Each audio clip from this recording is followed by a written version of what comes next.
And even the New York Times wrote articles about how dangerous mail-in voting was.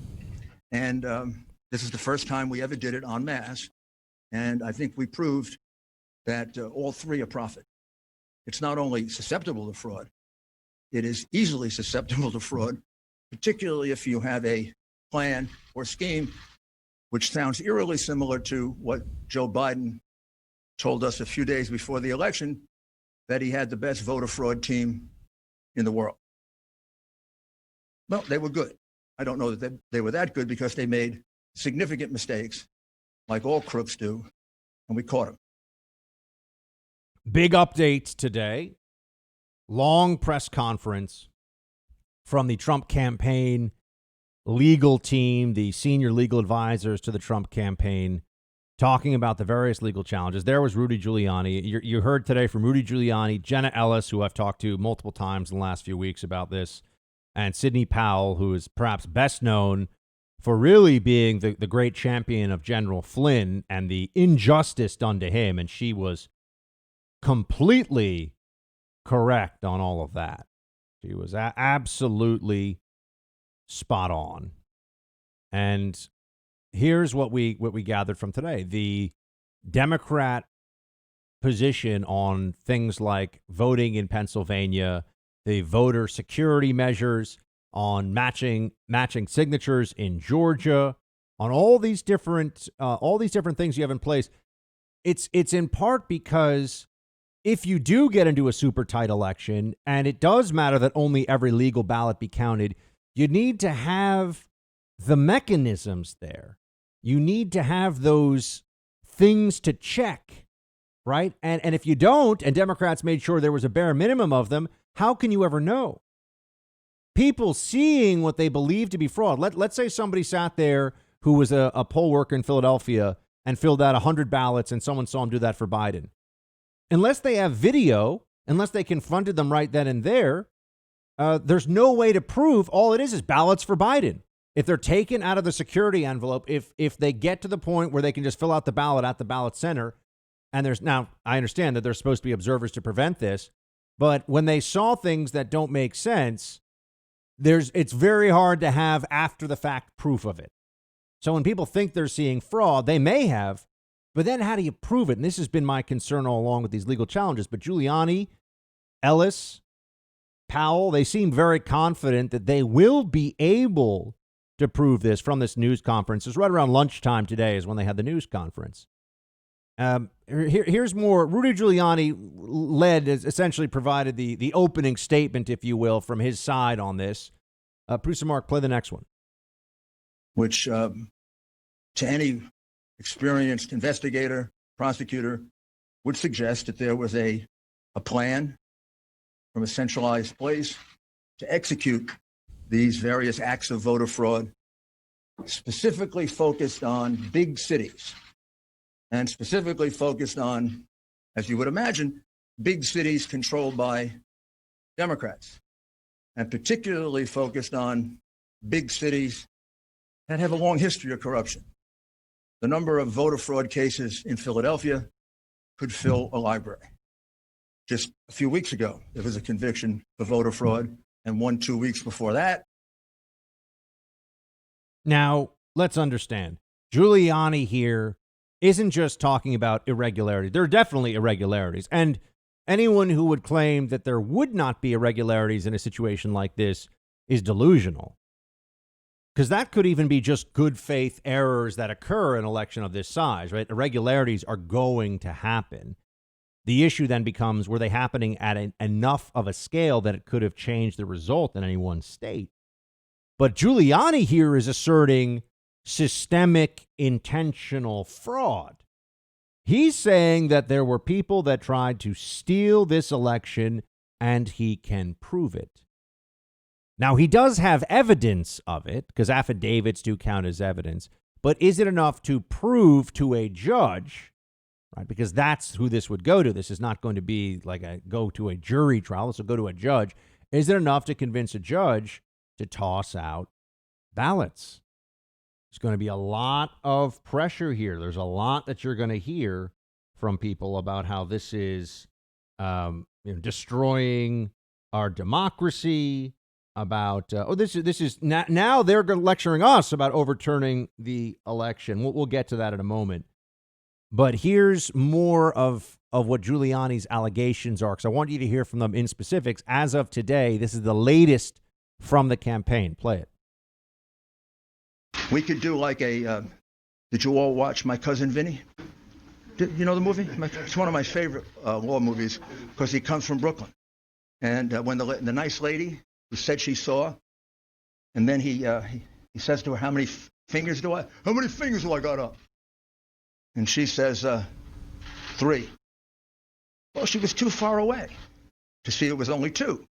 These people were further away than my cousin Vinny was from the witness. They couldn't see a thing. Now, I don't know. You're going to tell me that 60 people are lying? They didn't just tell me this. They swore under penalty of perjury, which is something no Democrat's ever done. You don't even ask Biden about this. You don't put them under penalty of perjury. Why were people moved away? So this became the issue, and there was this huge fight over access for observers. This was one of the big issues. Why would they move them away in these Democrat areas but nowhere else? Why was there an effort to push back, 20 feet? I mean, think about how far 20 feet is. Can you see what someone's doing with a ballot from 20 feet away? Imagine you're a teacher and you're proctoring a final exam. If you had to be the proctor, and you know how the teacher walks among the students, which I always found a kind of ominous, prison guard vibe. But anyway, they walk among the students. I don't know if they did that in your school. In my Jesuit school in high school, they certainly did. And, that way you never knew when they were coming your way. So if you had a crib sheet, if you were going to look on someone else's paper, you better be careful because the eyes were moving, right? People were walking around to check. If they had to do that from outside in the hallway, looking through the window, you'd have a whole lot more cheating going on, wouldn't you? Because how could they see what you have in your hand? How could they see where your eyes are going? That's what Giuliani's alleging here about ballots. Now, you could say, oh, that seems a little bit conspiratorial or whatever, but why would they move them so far away? Oh, COVID? Give me a break. I went in. First of all, they're all masked. I thought masks protect us. So now we need masks and 20 feet of social distancing? Remember, it wasn't 6 feet away. 6 feet away is you could basically reach out. People have this funny idea that 6 feet is really far. It's not actually. I'm 6 feet tall. My body length is not that far away for somebody to be able to see. What they're doing. So why move them so far away? They don't have a good answer for this other than to say, COVID, we're so scared of COVID.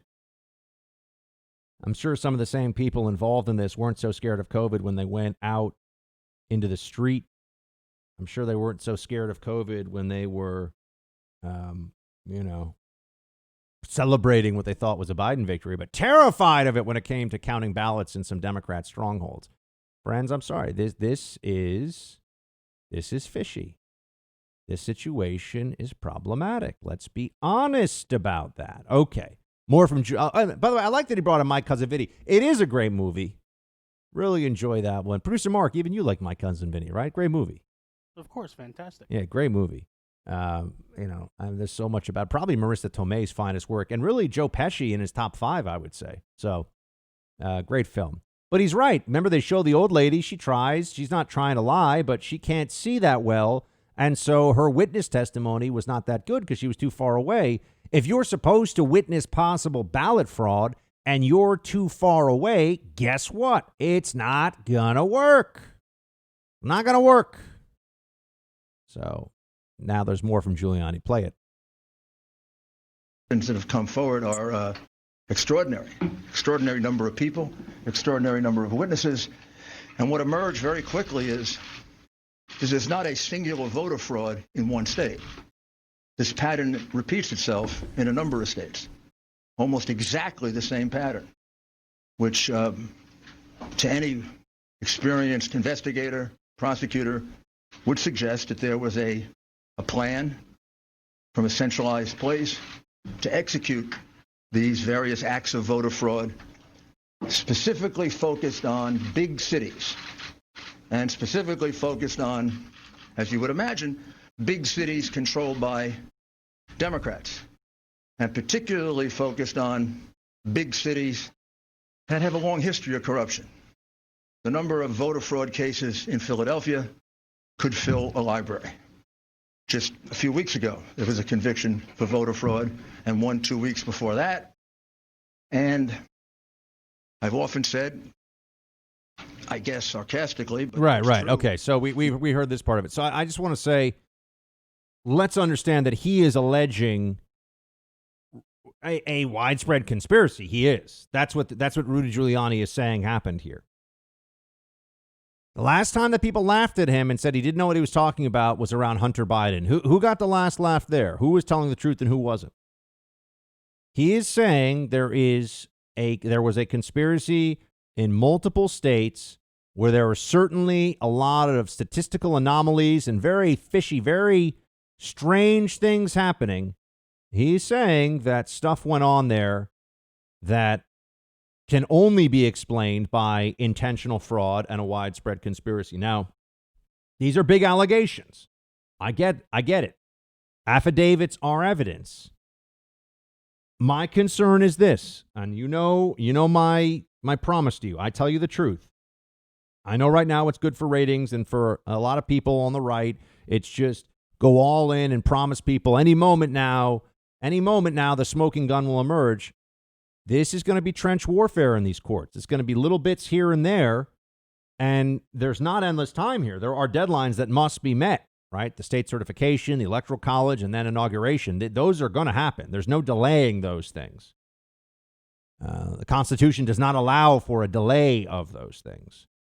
So, or I should say a delay of inauguration and the passing of power or the continuation of the current administration.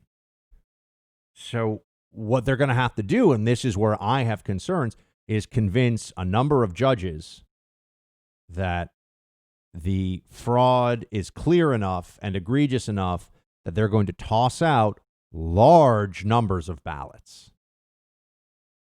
Now, the law may say that that is what should be done, and the preponderance of evidence may be with the Giuliani team here for the Trump campaign.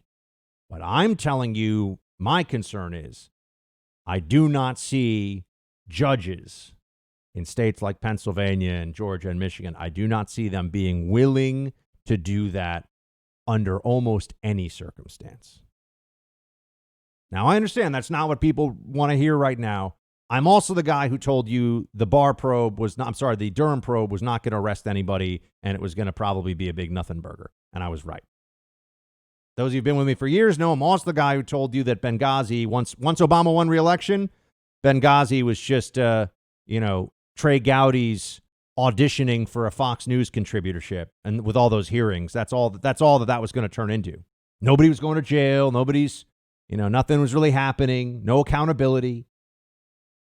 So unfortunately, I'm feeling here like we're going to present all this evidence, or the Trump team is going to present all this evidence. It'll be there. You have all these people that are swearing under penalty of perjury. You have all these numbers that don't make sense, 100,000 votes just for Biden in Georgia. And then at the end of the day, when all's said and done, the judge will just say, not convinced. Don't you think that judge wants to be patted on the back at the country club? Don't you think that judge wants to, be congratulated by parents when they go to pick up their kids at school about how they did the right thing for the Constitution by not letting Trump steal the election?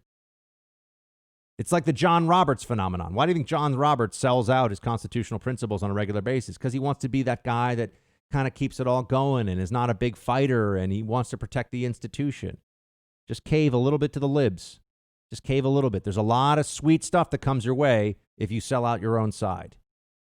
And that's for conservative judges. You think an activist liberal judge is not in a million years, right? You think somebody who's a leftist on the court? You think a Sotomayor on the appeals court or at a federal court in Pennsylvania or Michigan, somebody of her mindset is going to say, yeah, let's throw out all these votes?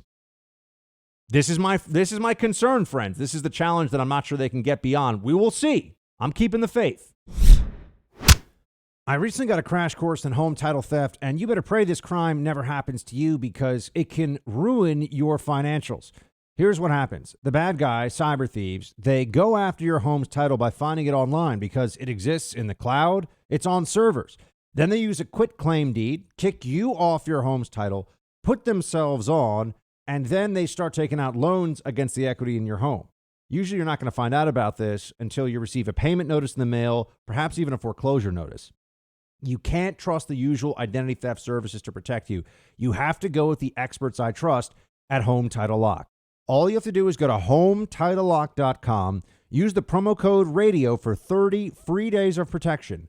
That's HomeTitleLock.com, promo code RADIO for 30 free days of protection. You can also check at HomeTitleLock.com to see if you're already a victim of home title theft and don't even know it yet. HomeTitleLock.com, promo code RADIO.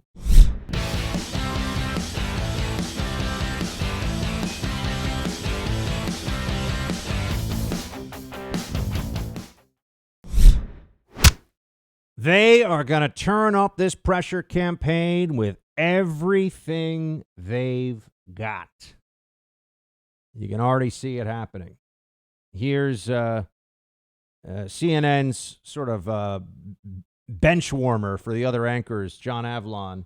Here he is telling you that this is time for other Republicans need to step in here. Play 5. This is a time for choosing. And at this point, silence is complicity. Republicans need to decide whether they will condone an outright attempt to overturn the election. This is a test of whether you believe in our country more than a cult of personality. And it shouldn't be a tough call. It's Donald Trump versus democracy. Which side are you on? It's just that simple. It's Donald Trump versus democracy. No, it's not that simple, actually. We're legally cast ballots, the only ones that were allowed. Yeah, that's what it really comes down to. We're legally cast ballots, the only ones that were counted in this whole process. But all the media, you know what they're dangling out there right now? Jump ship from Trump. Come over to our side. We'll give you a contributorship. We'll throw you $100,000 to appear on TV once a week. That's what contributorships often are at these places. And that's a starter. They can be a lot more. It can be $1 million a year for some people. Appear on TV when they say, have them do your makeup, the whole thing. Joe Scarborough, he's also out there saying the same kind of stuff. Play 6. They're admitting in front of courts there is no fraud as a matter of law. They're admitting there's no way forward in any of these legal challenges. So now they're moving on and they're going to try to disrupt the electors, doing something that is grossly undemocratic, grossly un-American, and something that will stay with this Republican Party for years to come. They know it's over, and yet they won't do anything about it. Willie, we've ridden the riptide long enough. It's time for America to move forward. Get out of it, start swimming back toward the shore, and get on firm ground.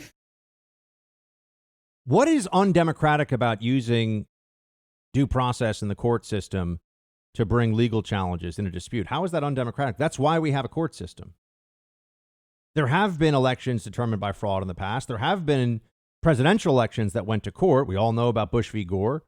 So why is this undemocratic? They use these terms as if they have no actual meaning. They just use them because they think it makes them sound fancy. Or if you argue with them, you must be undemocratic. But then again, if you're looking to cable news in general for your analysis of what is good and right and constitutional, you will generally be very disappointed.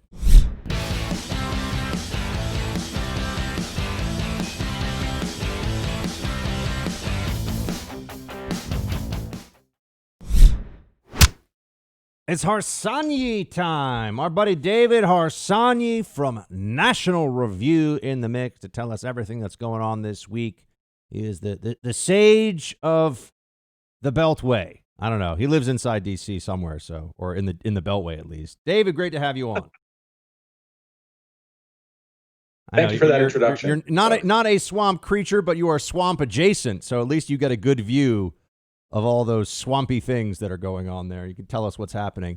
let's start with where are lockdowns, up here in New York City. It's very clear we're going into, it's going to be the same game.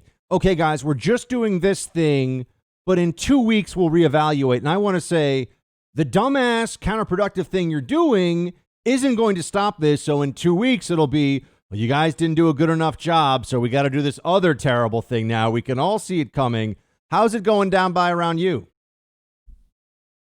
Well, I'm slightly confused because Andrew Cuomo had a book out about how he got the lid on this and it was over and he handled it so well. And yet now we're back to what was happening before, right? It's the same thing everywhere, and what bothers me most about this, a few things bother me, but one thing that bothers me is that no one's even concerned that we have, I shouldn't say no one, but people seem to be very concerned that we have governors acting like dictators. There's literally no legislatures in session passing these restrictions or laws. It's just whatever the governor wants. How long does an emergency last? Coronavirus is a serious pandemic. It's killed 200,000 people, but there is a 99% or above, survival rate for people who get it. Is that the kind of emergency that allows governors to do whatever they want, close churches, stop people from seeing their families? It's an insanity. Right? And it seems to me, Davey, that there's not nearly the pushback on this that I would have expected. And look, I'm just going to say it. I think the Trump administration on this has been, and I think a lot of it was driven by politics and the need to not continue to get beat up, with the COVID attacks leading up to the election. But the DOJ, I'm sorry, you can't have governors telling people that they can't go to church. You can't have mayors staking out, Orthodox Jewish communities like they're selling heroin out of the back of the synagogue just because they actually want to gather and worship and do their religion. It's crazy to me. Especially when you have two sets of rules. You have one set of rules for Hasidic Jews in Brooklyn, and you have another set of rules for BLM protesters, and another set of rules for people celebrating that Trump lost the election, And at some point, this hyper focus on religious Jewish people starts to seem a bit anti-Semitic. And I'm not, I don't want to just throw that around, but I guarantee you that wouldn't be the case for any sort of, African-American church in Brooklyn. And it's getting to be quite ugly, I think, because you create the perception that it's Hasidic Jews who are like spreading this, but yet it spreads in all states. It spreads all over the place. It spreads in states. There are spikes in states where there are no mask mandates, and there are spikes in states where there are. It's clearly something that is running through society, and same thing in Europe.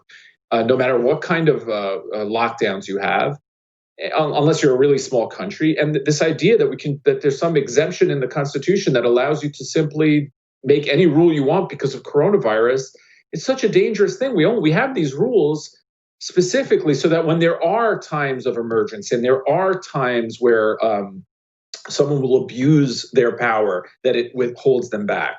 But yet it doesn't seem to be the case. And, maybe we need more lawsuits. I don't know. But, the idea that you can just shut a church down or shut a gun show down, as they did today in Virginia, these are constitutional rights. It doesn't say they're constitutional rights except when you get sick. It is what it is. And no one seems to want to defend it, or very few people.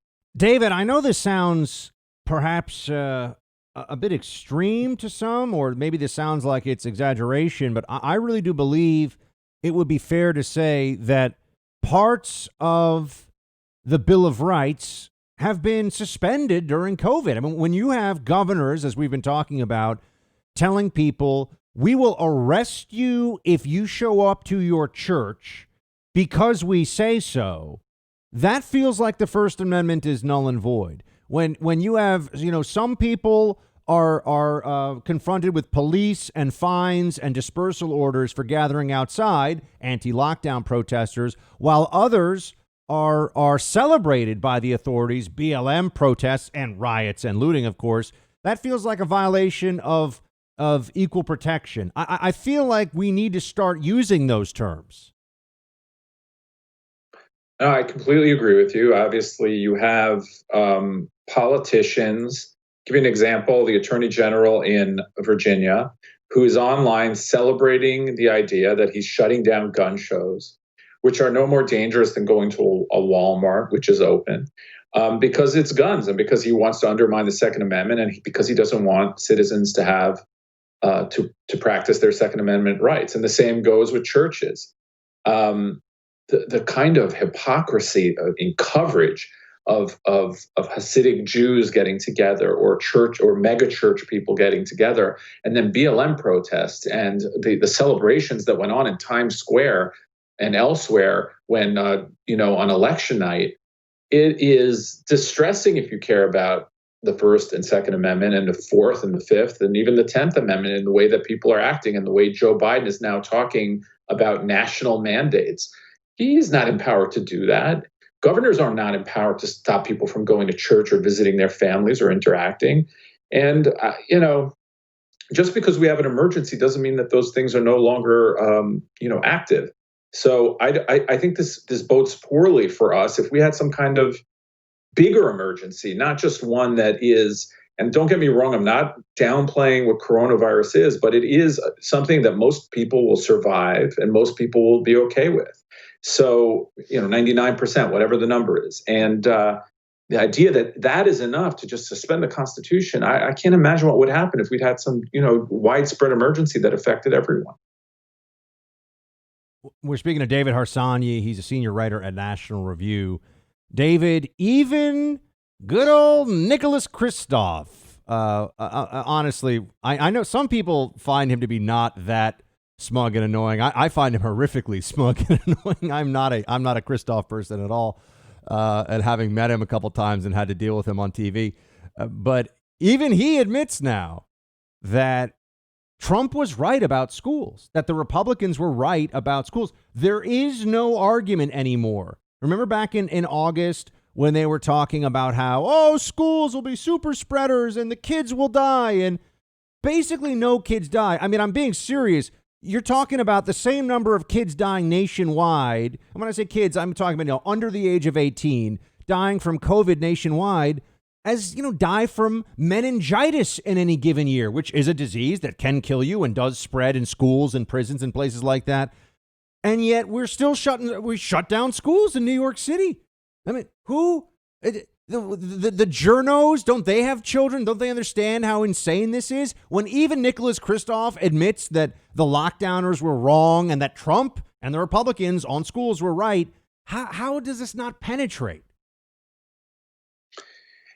Yeah, I don't know is the answer to that. I would say that hopefully people realize that this is the teachers unions mostly and their power, especially in places like New York City, where they get this done for teachers, not for students. We know that they're not really spreaders. We know that I forgot what the infection rate is, but it's minuscule, like 0.23 or something like that.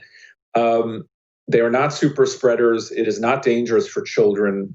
For most children, they're probably in more danger of being at home, and they're certainly in a worse situation for their academic future and for their mental well-being sitting at home. And then think about all the parents who now can't go and work, or people who don't have a lot of money who can hire babysitters and so on. It's a tragic situation, and to go back and forth the way they do on a whim without explaining it really. I mean, you saw Cuomo the other day at the press conference yelling at a reporter who dared ask him a question about this. It's a disaster. It's a generational disaster, or can become one if we continue acting this way. We don't even, vaccines are coming, but we don't know exactly how that plays out. So you can go into another year with this. You're taking 2-3 years of a child's life by not letting them go to school. And there's, not to get too deeply into it, but, teachers can assess learning disabilities, or they can assess mental problems or things like that, or depression. A lot of times teachers are the ones who see that, and they're not being able to identify those problems. And you're just creating an immense generational problem, I think. I mean, I remember, David, I'm somebody, I fell behind in school at a young age. They thought I was going to have to go to a special school. I had, which is interesting for somebody who's a radio host now for 10 years, I had a speech impediment, and all of this was around second grade, third grade, very important formative years. if I had to stay at home and stare at a computer screen and then just click on things, I mean, I don't even know what would have happened, right? I turned all that stuff around and had a much better, brighter academic future than anybody would have thought at that point. But but I'm just making this point that what you're saying is so spot on here. There's no real counter argument to it. But the Democrats, it's just all about power and what they want. I mean, it is about the teachers' unions. And honestly, just letting a bunch of lazy asses stay at home and get a paycheck. I mean, the people that work at my local grocery store, God bless them, the clerks, the manager, they've been there every day of COVID. They've never shut down. They've showed up to do their jobs. They're all still alive. They're all still fine.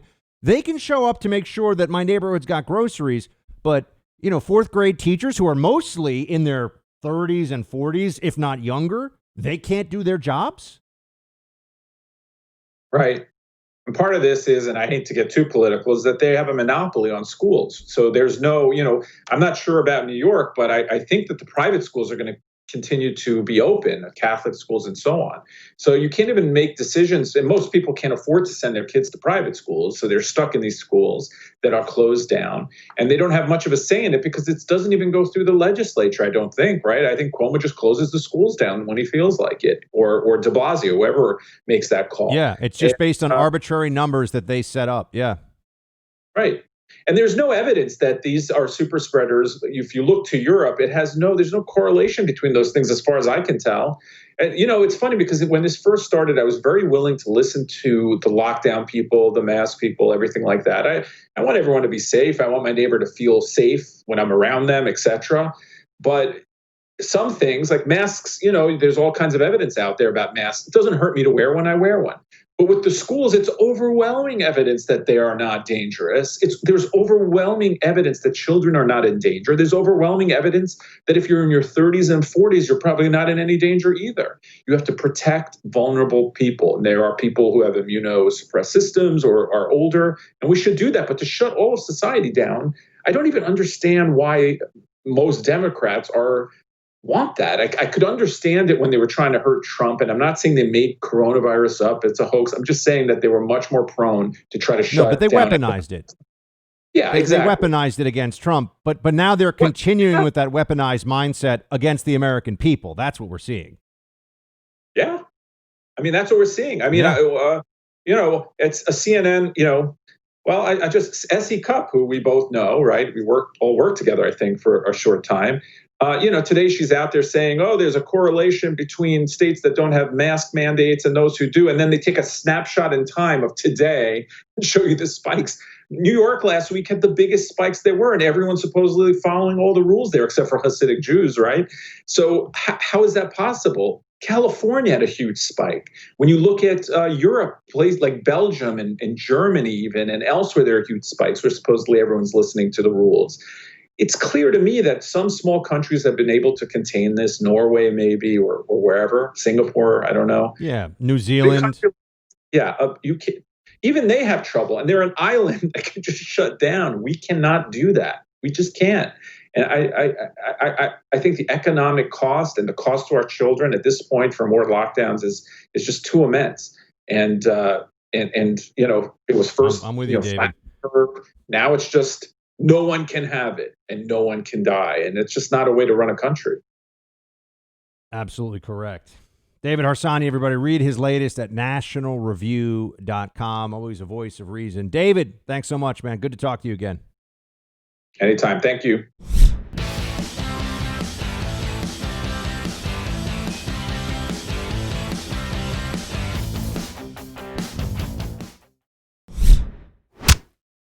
They haven't dropped all the Russia stuff still, right? This is used as a continued smear of Trump, a way to get after him. Even to this day, they have not backed off of this.